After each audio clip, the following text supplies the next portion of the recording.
which actually is about the Korean work culture. Since all we ever hear about is maybe young people stuff, like idols and stuff. And this is something that I've talked about before. And I don't know how many of you have heard it, but I just want to talk about it again since the topic came up. So it's about the Korean work culture, and I'm sure some of you already know what goes on in a workplace, which is like the very basic rule is that when you're at work, when you're in like a Korean company, very just like a wholly Korean company, not like an American company in Korea, you know what I mean? It's like a completely Korean company, Korean-owned company. So let's say it's past 6 o'clock, 7 o'clock, and you want to go home, or you want to go out and get some dinner, but your boss is still in the office and he hasn't left yet. The general rule is that if your boss hasn't left the office, none of you can leave because it's like considered rude, and you might get some serious consequences. So that's like the basic thing, right? If the boss doesn't leave, you can't leave. Or even if you have plans for the night and you want to go out with your girlfriend, boyfriend, wife, whatever, mom, it doesn't matter. If the boss says after work, everybody's got to have dinner together, you have to go. You have to cancel whatever outside plans you have to do it. And this has been discussed with a lot of my Korean friends. So the ones that can speak English immediately try to use that as like a bonus in their resume to try and work outside of Korea because of how awful the system is, in a Korean workplace. So most of my Korean friends, when I go to Korea nowadays, I'm getting more and more lonely because all of them have found jobs like in the US and China. One of them was here for a little while, but then now he's based in Indonesia. So a lot of my friends, as long as they can speak English, they try to get a job elsewhere. And talking about it today with Chong Oppa, he sort of like backed up everything that I talked about, which my other friends have talked about. And so there are other things too. I brought up this one incident. So my friend Kang Yi, now I think some of you remember Kang Yi is the one who went to Busan with me to meet Jimin's dad. BTS Jimin's dad at his cafe, in case I didn't understand like the Busan accent because it's really strong. Kang Yi's from Busan. So my friend Kang Yi works in Daejeon, and so he works for this company. And there's one time after a company dinner, the boss was like, okay, we're going to a whorehouse and everybody pick a girl. And so basically he bought every employee a prostitute. And and so I was telling Chong Oppa about it today. I'm like, my friend, like his boss bought him a prostitute and he did it with her even though he actually didn't want to. And I'm like, what the hell? Why is it a company activity like fucking like girls? What if you contract diseases or like I don't know. And Chong Oppa was like, okay, that's common. And I'm like, well, what if you have a girlfriend? And he was like, can't say no to the boss. The only thing you can answer is yes or thank you. And if you say otherwise, you're jeopardizing your position in the company, or you're jeopardizing a future promotion, or the boss just sees you as ungrateful. It's like, I'm gifting this to you. And I'm like, and then Chong Oppa is like, he's like, he feels it's really unfair. He was like, why do they have that attitude? Because I didn't ask for this stuff, but you're acting like it's a complete like gift and a benefit to me, and you're acting like I should be grateful. And I'm like, well, yeah, like what the hell is going on? Why would they do that and expect you to be grateful? And so I thought just with Kanye's example, it wasn't good enough because it was just one person. And then But I've heard these stories over and over from, from other people from different parts of Korea now. And so today, hearing that, and so today was my chance to sort of go in depth about this topic, because I'm close to Kang-yi, but he doesn't know how to, he didn't really want to talk about the whole prostitute thing. But like today, so Chung Yeo-pa was really open about it. And I'm like, so like, did you actually, and then Chung Yeo-pa tried to make a joke out of it. He was like, okay, my situation was a lot worse than your friends. I'm like, what do you mean? And then he said, the boss took them to this like place, because the boss is pretty old. And I don't know, Kalia, what you're talking about. Let me finish my story first. And then so the boss is kind of old, and so he took them to this like older prostitute's place. And so Chung Yeo-pa was horrified. He was like,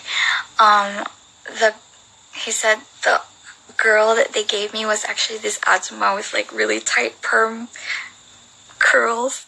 And he said, just the typical old lady, with the short curly hair. And then I was like, well, did you do anything with her? And then he was like, no, but she sort of like attacked me. And I'm like, well, what do you mean? And then he said she tried to do like love shots with him. Those where you're like, you link arms and then you drink together. And he said she tried to get him to do a lot of that. And they were like, she kept trying to come up close to him, and he would have to tell her very politely, like, you're getting too close, I'm uncomfortable, please leave me alone. And I'm like, okay, but you just only had to endure it for an hour. And he was like, no, the boss was there for 4 hours, so he had to be in that room, holed up with her for 4 hours, like, as long as the boss is there, like, again, as long as the boss is there, you can't leave. So he was, and I was like, what the fuck? And then I was like, see, isn't my story worse? I'm like, yeah, congratulations, your story is number 1, the worst I've ever heard. But it's like, it's still terrible. Why do these stories even exist? The fact that this happens. And so a lot of my Korean friends, this is their common gripe, their common complaint.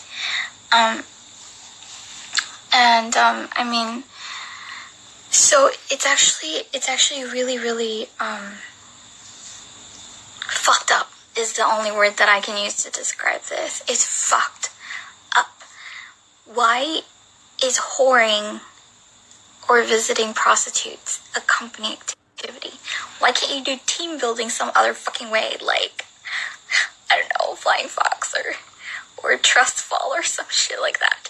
Why does it have to be like going to a whorehouse? I don't understand. It's a common thing. Okay, female employees maybe have it a little better. Like, if there are female employees present, they're not going to go to a whorehouse, right? But the boss will still say everybody has to go to company dinner after work.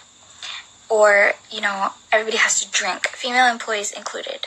That's why the last few years, Korea has been named the country with the highest consumption of alcohol in the world.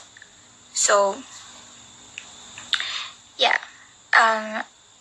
Even if the prostitution thing is not a thing, the after-work events, if the boss says everybody has to go, then you have to go. And, oh, Kalia. No, I mean, when I'm talking about the prostitute thing, because it was a topic I talked about today, the Namjoon thing was based on actually, number 1, because I am a sick individual with a sick imagination. Number 2 is generally, in the old days, that's actually how some people got, that's actually a method how some people tried to make guys prove that they were men. It's like, oh, are you gay or not? I'm gonna test you with a prostitute. You have to prove that you're a man, like fuck her in front of me, that sort of thing. It actually happened. That's actual history kind of stuff. So, okay, back to my story. Is it blurry?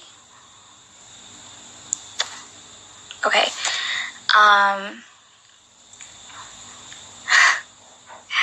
Okay. So back to my story about the company dinners thing. So it was a thing, like, a couple of years ago, I was just at this, like, beginning stages of a relationship with this, like, Korean dude, right? And so we had, like, a couple of really great dates. And then, and then afterwards, he started, like, canceling or postponing the date, and then I was like, why? And he said it's a busy time for the company, and he cannot say no to his boss. And when the boss says everybody has to work till 2 a.m. today, everybody had to work till 2 a.m. and he literally worked till 2 a.m. and he would continue texting me. I'm still at the office. And he was cute too. Like, he would prove that he was at the office by sending me like selfies of himself at the office. Not that I needed proof. It's like, if you tell me you're at the office, you're at the office. But yeah, and it was bad, and eventually, like, we couldn't get anything beyond the first few dates, just because we happened to start something at, like, bad timing, when the company was going through a very busy time. And so I was talking about it with Chong Oppa today, and he said the same thing too. There was a time where he had to break up with his girlfriend because he felt like, he was holding her back or not giving her the attention she deserved, and the company was going through, like, a bad time, and he had to fully commit himself to, like, the company stuff, and so he broke up with her. And he said that's common. That's like a really common relationship breakup reason, is that, like, the boss company drinking after work thing. And yeah, it's really bad. Even if you have a wife and kids, it doesn't matter. The boss will see it as you're being a bad employee. Job comes first before everything, which is terrible. It's terrible. Like, it's the priority is just bad. And so he was really happy about being able to come work in Singapore. It's still a Korean company, but the environment is a lot better. Yeah. So it's great. It's really good.